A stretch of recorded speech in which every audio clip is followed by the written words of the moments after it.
Fais ton poil d'eau aux gens, là, quand on en parle. Hein, tu restes là. Bonjour. Comme vous avez pu le voir, Mysterio était pas très chaud pour partir en balade.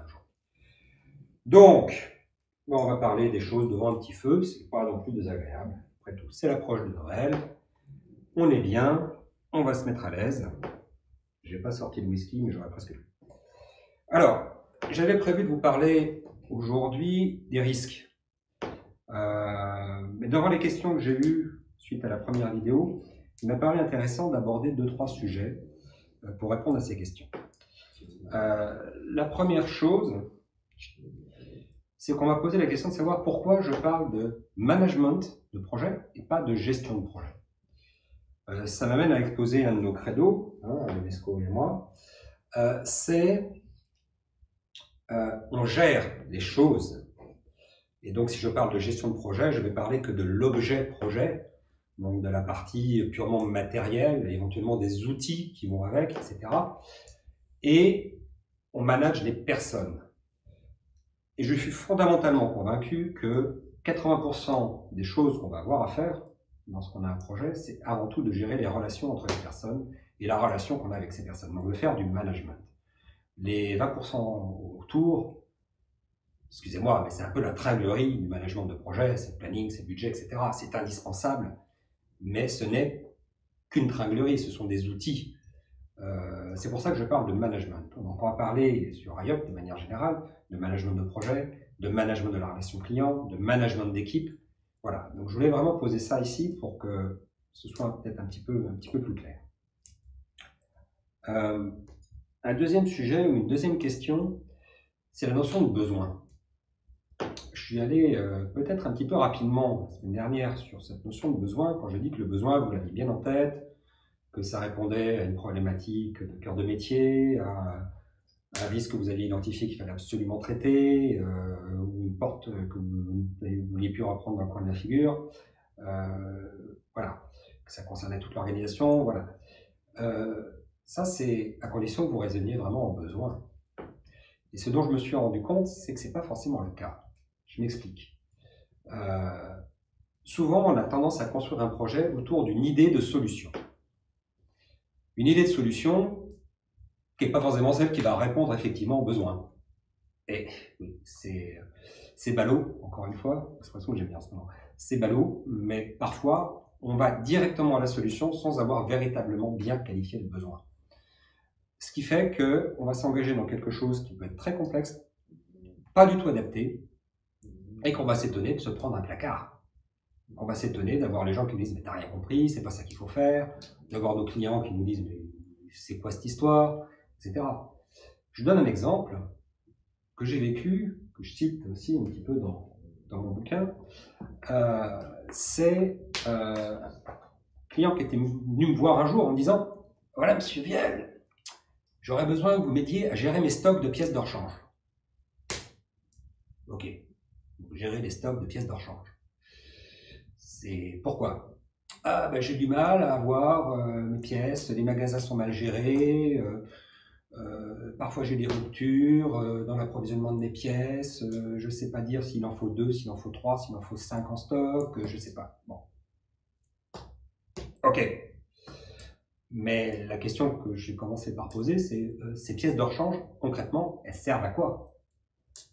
Et là, le bonhomme a commencé à m'expliquer qu'il avait des chantiers un petit peu partout aux quatre coins de la France et que sur ces chantiers, il avait souvent besoin de pièces, de tuyauterie, de robinets, de choses comme ça. Et que ces pièces-là, il avait du mal à les avoir en temps et en heure, que ça retardait ses chantiers, ça retardait les projets et que ça mettait du mécontentement au niveau du client, en plus ça avait des effets en cascade parce que si on était en retard sur un projet, le projet allait être en retard, voilà, et que parfois pour une pièce qui valait pas grand chose, on avait vraiment un retard et des conséquences financières qui étaient énormes. Et là j'ai commencé un petit peu à réfléchir, à poser le sujet, et je me suis rendu compte que son besoin, c'était pas de gérer des stocks. Son besoin, c'était de faire en sorte que les pièces arrivent en temps et en heure sur ces chantiers. Est-ce que pour ça, il y avait besoin de stock? est-ce que c'était ça la solution? C'est pas sûr. Et quand on a creusé derrière, ce dont on s'est rendu compte, c'est que, bah non, il y avait certaines pièces, oui, il y avait besoin d'un stock, parce que c'était des pièces qui mettaient ce qu'on appelle des pièces à long délai d'approvisionnement, que si on les avait pas en stock, le jour où on en avait besoin, si on l'avait pas en stock, il fallait 6 mois pour l'avoir, mais que la plupart du temps, bah, valait mieux confier ça au fournisseur de ces pièces, avoir un contrat avec ce fournisseur pour lui dire, bah tiens, je te donne un contrat où tu as 24 heures pour me livrer quand je te demande, ou une semaine, si on a, voilà, déterminer un petit peu ça.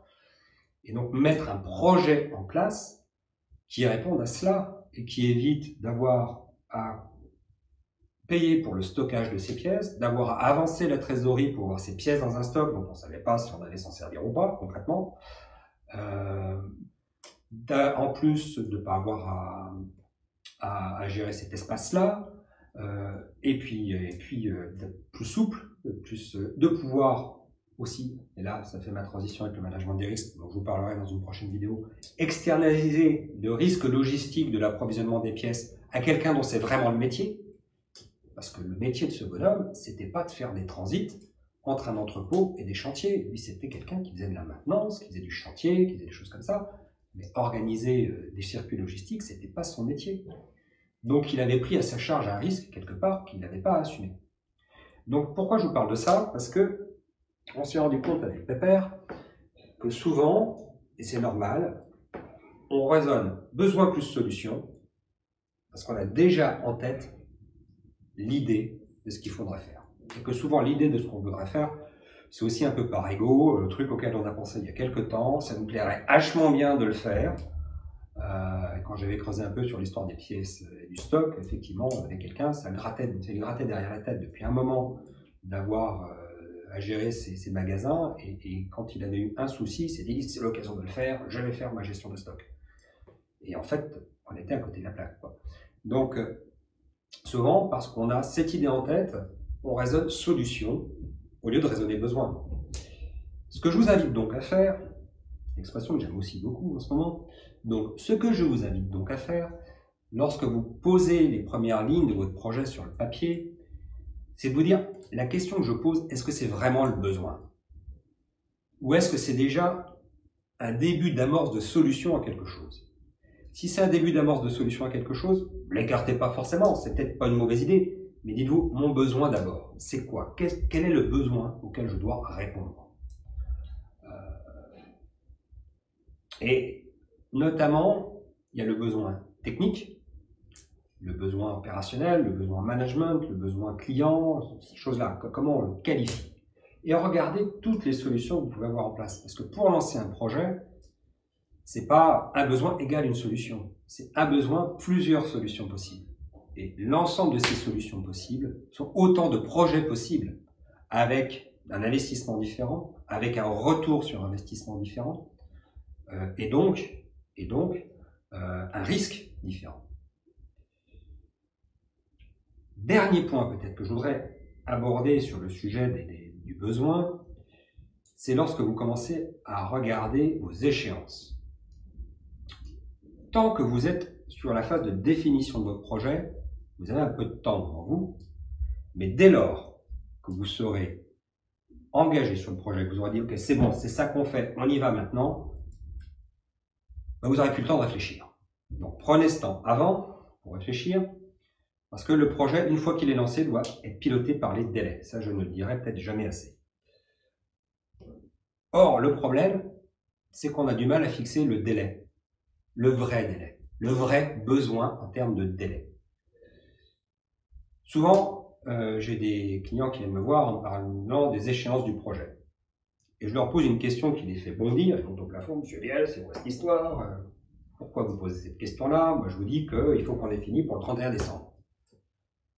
Oui, mais je leur dis, mais concrètement, qu'est-ce qui se passe si vous n'avez pas fini au 31 décembre? Si c'est le 31 janvier, voire le 31 mars? Et s'ils ne savent pas me dire, si c'est un peu tempête sous un crâne et qu'ils se disent ben, qu'est-ce qui se passe, mon patron il sera pas content, ah ben, votre patron sera pas content, mais encore ben, ça va me coûter un peu plus d'argent. Ok, ça va vous coûter un peu plus d'argent, combien plus? pas, beaucoup, pas beaucoup. Est-ce que c'est inacceptable que ça vous coûte cet argent-là ou pas? Voilà. Si la réponse sur quelle est la conséquence de dépasser le délai n'est pas claire, c'est que le délai n'est pas le bon. Qu'on a annoncé une date, souvent d'ailleurs psychologique, on dit le 31 décembre parce que c'est la fin de l'année, on va avoir fini avant la fin de l'année. On n'a pas regardé quand est-ce qu'on avait commencé, mais on veut finir avant la fin de l'année. Ouais, ben, ce sera peut-être le 31 janvier, le 28 février, le 30 mars, on n'en sait rien. Donc, le vrai besoin est peut-être là. Surtout que la plupart des projets qui arrivent à l'heure, ben, c'est ceux dont la date ne peut pas être dépassée. Ça paraît être une lapalissade comme ça, un petit peu idiot comme en art, mais si vous regardez bien dans l'histoire des projets, les seuls projets qui arrivent véritablement à l'heure, c'est ceux pour lesquels, si on dépasse la date, il y a une vraie conséquence, une vraie catastrophe. Le bug de l'an 2000, fallait pas avoir une seconde de retard, sinon vous pouviez planter le truc. Donc il fallait que 23h59 et 59 secondes, votre projet soit prêt. Quand vous avez les Jeux Olympiques, la Coupe du Monde de football, bientôt la Coupe du Monde de rugby, c'est pareil. Si le coup d'envoi n'est pas donné le bon jour, ça fait désordre. Alors ça ne veut pas dire que vous allez donner dans les meilleures conditions. Peut-être que pour respecter le délai, il va falloir avoir consenti à des surcoûts ou consenti à pas avoir tout disponible. Hein, Johannesburg, quand ils ont lancé les Jeux Olympiques, le transport n'était pas complètement 100% opérationnel. Mais bon, on fait quand même. Donc, tout ça pour vous dire, oui, en projet, il y a le fameux triptyque qu'on appelle coût, qualité, délai, qui est un des éléments essentiels du besoin. Hein, à quel coût je peux consentir, sur quel délai il faut que j'ai la solution, et quel est le niveau de qualité attendu, donc, pour savoir répondre à quoi et quel niveau de qualité j'attends. Mais dans ce triptyque, il y aura forcément ce que j'appelle moi un driver, il y aura forcément un truc qui sera plus important que l'autre. Ouais, alors c'est souvent le coût, parce que beaucoup de projets, malgré tout, sont limités en budget, et donc on va piloter par les coûts, quitte à prendre un peu plus de temps, en faisant attention, hein, parce que qui dit temps dit argent aussi, on y reviendra. C'est rarement purement la qualité, sauf dans les projets type nucléaire ou défense, j'ai rarement vu des projets qui sont pilotés uniquement par la qualité. On peut souvent accepter de dégrader un peu le niveau de qualité attendu, parce qu'on n'a pas les moyens de nos ambitions, ou que si on n'a pas le temps. Et donc de commencer en mode dégradé, quitte à améliorer la qualité après. Et c'est parfois effectivement le délai qui prime. C'est dans des projets pour lesquels, si on n'arrive pas en temps et en heure, on perd le client, ou on perd des financements, ou on est complètement planté et à l'arrêt, parce qu'il n'y a pas de solution derrière si on a dépassé l'échéance. Donc voilà, tout ça pour dire qu'en termes de solutions, attention à ne pas faire ces raccourcis de pensée. Mon projet, c'est telle solution. Donc, mon projet, c'est d'abord un besoin, une demande, et ensuite, je réfléchis à la solution. Et quand je vais réfléchir notamment à la solution, quelles sont les échéances? Quel est mon besoin en termes de délai? Et bien vous dire, qu'est-ce qui se passe si je suis en retard? Voilà. Il se met à ronfler maintenant. Il dit, tu tournes le dos aux gens quand je leur parle et tu ronfles pendant que je parle? Oui, c'est à toi que je parle. Bon. Donc voilà ce que je voulais vous dire sur la notion de besoin, de solution, de planification du délai. Vous avez bien entendu dans le livre L'entreprise en mode projet le détail de tout ce que je vous expose ici, que vous pourrez trouver sur le site www.iot.eu avec en livre offert les 5 clés pour bien lancer vos projets. Et ensuite, le livre, la web-série, la trilogie, le project à votre disposition. À bientôt.